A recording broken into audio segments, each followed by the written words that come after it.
Hey boys and girls, this is my dog Kona. She might not let you see her face, but I love my dog. And you know what? Lately, I've been away from her a lot. I've been working a ton lately. And because of that, well, she hasn't been getting her pets. But yes, Kona. All right, you can go play, okay, honey? Well, get this. Whenever I come home, no matter how long it's been, it could be I just went to get the mail, it could be I've been gone for a day. Kona comes back out and she is so excited to see me when I come home. She greets me at the door, she runs, she jumps on me to give me kisses, she's wagging that tail, and man, I know that when she does that, she's saying, I love you, I'm so happy you're back, I love you. Dogs show love amazingly. They show love better than humans, you know?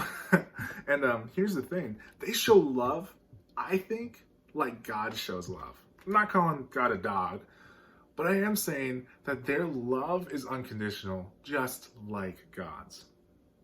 You see, we learn from the parable of the prodigal son who, this boy leaves his father's house, takes half of his stuff with him, sells it, ruins it, comes back broke and poor, and just destroyed as a person.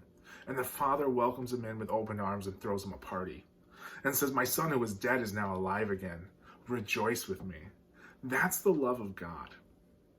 See, we're a lot like that son who we leave, we mess up, we do the wrong thing. But when we come back, God is waiting at the door, just like my dog is. God is waiting with open arms, with a hug and a kiss, with unconditional love to say, welcome home, I have missed you. And nothing you did out there affects how I feel about you. God loves you so much. I just can't wait to show it to you.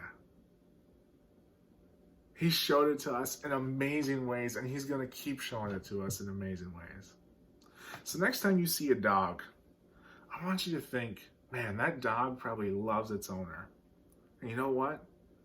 My God loves me just as much as that dog loves its owner, if not more.